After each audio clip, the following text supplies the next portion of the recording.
Bonjour chers frères et sœurs, je vous salue vous qui croyez en Dieu, qui avez confiance en la parole éternelle de Dieu, qui est venu aux hommes pour leur salut. Et Dieu, le Saint-Esprit, qui vient habiter en ceux qui croient en Dieu. Alors, il y a une fausse sagesse populaire qui dit que la vie est un combat. Mais moi, je retorque que la vie n'est pas un combat. D'abord, la vie, c'est la personne de Jésus. Et puis, la vie, c'est un don gratuit de Dieu. C'est ça, la vie, c'est un don gratuit de Dieu. Alors, ceux qui véhiculent cette fausse sagesse-là et qui agissent en fonction de cela. Mais si tu considères que la vie est un combat contre les autres, parce que c'est ça. Donc, ils se mettent dans une posture de combat contre les autres. Parce qu'ils estiment que les autres font obstacle à leurs intérêts. C'est pour ça que certains en sont venus à dire même que comment on appelle cela? Que l'enfer, c'est les autres.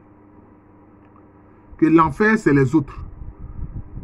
Parce que c'est ça qui a glissé pour aller dire que l'enfer, c'est les autres. Bon, si toi, tu considères que l'enfer, c'est les autres, donc qu'est-ce que tu vas faire? Pour te libérer de cet enfer-là, donc tu vas faire quoi? Tu vas tuer d'autres hommes. Tu vas combattre d'autres hommes. Vous voyez? Donc l'enfer, c'est les autres. Donc toi, tu vas détruire les autres, quoi. Pour ne plus que toi, tu sois en enfer. Donc c'est toi seul qui va être là, quoi. Vous voyez? C'est dangereux. Et alors, les gens ont conclu, l'homme est un loup pour l'homme. Ah bon? L'homme est un loup pour l'homme. Est-ce que c'est conforme à la parole de Dieu qui dit, aimez-vous les uns les autres comme je vous ai aimé? Jésus-Christ, partout où il passait, il faisait le bien. Et tous ces aspects-là sont laissés de côté. On dit la vie est un combat contre les autres. Mais ça, ce sont les turpitudes. Ton combat, si toi tu veux t'en combattre là, c'est le combat contre toi-même tes propres turpitudes, tes méchancetés, ton manque d'amour, ton manque de bonté, ton manque de bienfait, ton manque de charité. C'est contre cela que tu dois combattre. Mais si tu dois combattre contre cela, tu ne peux rien faire sans le Saint-Esprit. Tu ne peux rien faire sans le Seigneur lui-même. Vous voyez? Donc ces fausses sagesses-là, et il y a des chrétiens qui marchent sur ce paradigme-là. Hein, la vie est un combat. Non, la vie est un don de Dieu. C'est la personne de Jésus-Christ. Et on voit que ce don est répandu partout dans l'univers.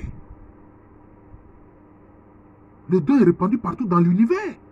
Est-ce que c'est l'être humain seul qui reçoit la vie de Dieu? Non. Ça va des créatures les plus immenses, comme les planètes, les galaxies, les étoiles, etc. Les trous noirs. Hein, sans compter les éléments de l'infiniment petit comme les neutrinos, hein, les particules diverses, etc. Hein, hein, l'homme, etc. Donc, c'est la vie qui est répandue. Et cette vie vient de qui? Cette vie vient de Dieu. Et toi, tu viens résumer ça en disant que non, la vie est un combat. Parce que toi, tu es sur terre ici avec d'autres êtres humains. Donc toi, tu vas les combattre. Tu vois? C'est ça les mauvaises pensées. Et ceux qui ont marché selon ce paradigme-là, ils en sont venus même à commettre des génocides, à commettre des meurtres, à pratiquer la traite négrière, la colonisation.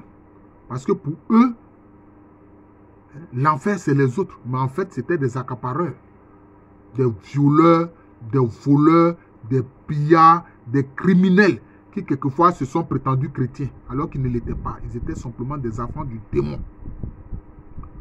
Voilà. Et toi, tu dis que non. L'enfer, c'est les autres. Que la vie est un combat. Ah bon? Mais toi-même, commence d'abord par remercier Dieu.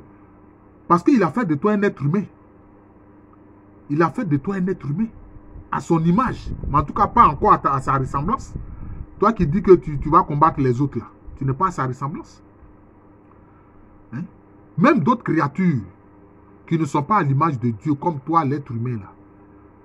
N'oublie pas de rendre grâce à Dieu. Il y a une dame qui, toute sa vie, je crois que c'était une Anglaise, elle a passé une bonne partie de son temps dans les forêts du Congo. Et elle a observé, elle a mené une étude sur les singes. Mais elle a observé le cri des singes le soir, vers le crépuscule.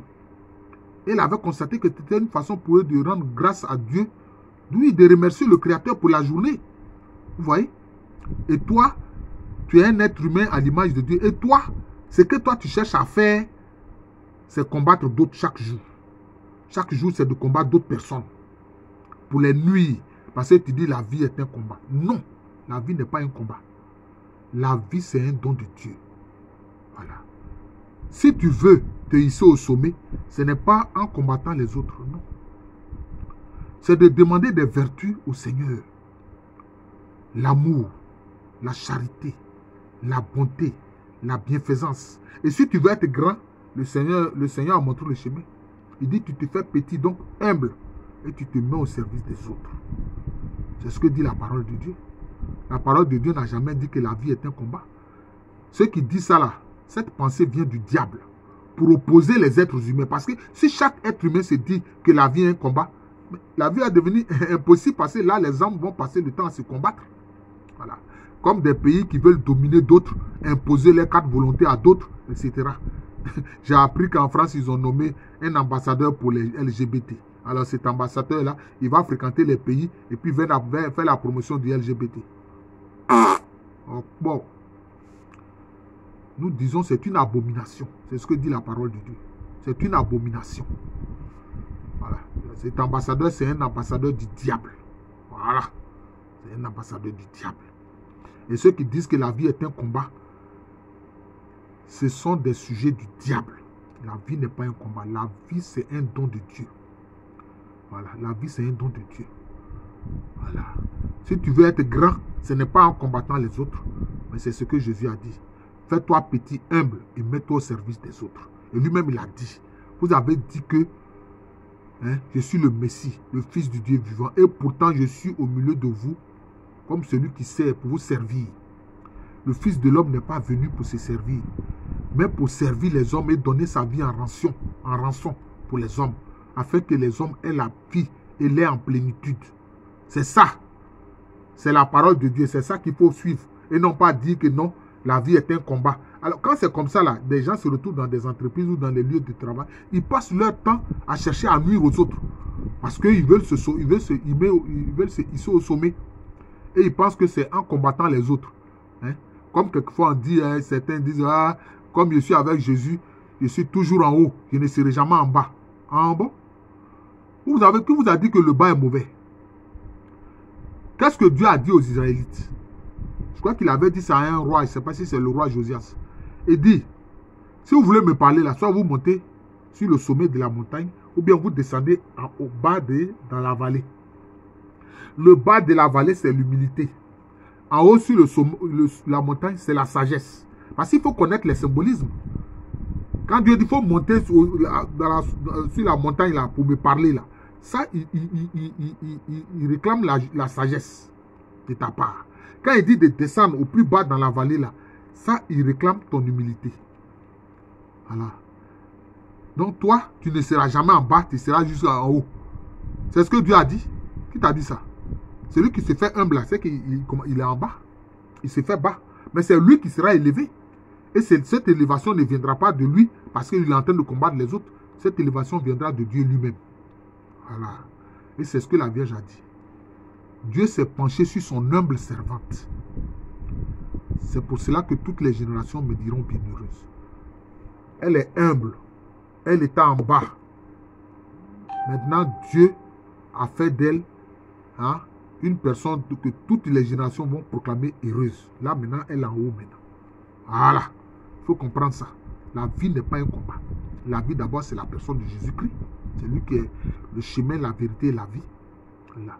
Et puis maintenant, la vie, c'est la communion avec Dieu. Voilà. Et puis les dons qu'il donne. C'est ça.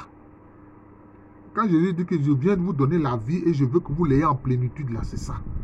Ce n'est pas une affaire de venir combattre les autres. Tu veux combattre les autres, c'est que tu es un démon. Il ne s'agit pas de combattre les autres. Il s'agit de se faire petit, de se mettre à leur service, de leur faire du bien. Comme Jésus-Christ lui-même, partout où il passait, il faisait du bien. Voilà. C'est de ça qu'il s'agit. Donc, je suis le frère Jean de l'amour de Jésus. C'est mon nom spirituel. Il y a l'état civil. Je suis le professeur Alou Kwame René. Je dénonce cette pensée du diable qui circule parmi les hommes et même parmi les chrétiens qui dit que la vie est un combat. Non, la vie n'est pas un combat. La vie est un don gratuit de Dieu. La vie est un don gratuit de Dieu. Et c'est la personne de Jésus-Christ. Voilà. Tu n'as rien payé pour que Jésus-Christ, parole éternelle de Dieu, vienne te sauver. Tu n'as rien payé. Tu n'as fait aucun effort pour que le Saint-Esprit vienne vivre en toi, vienne habiter en toi, pour te faire mener la vie d'enfant de Dieu, de fils de Dieu, de fille de Dieu. C'est de ça qu'il s'agit. Voilà. À l'état civil, je suis le professeur Alou Kwame René. Je vous souhaite une très bonne journée.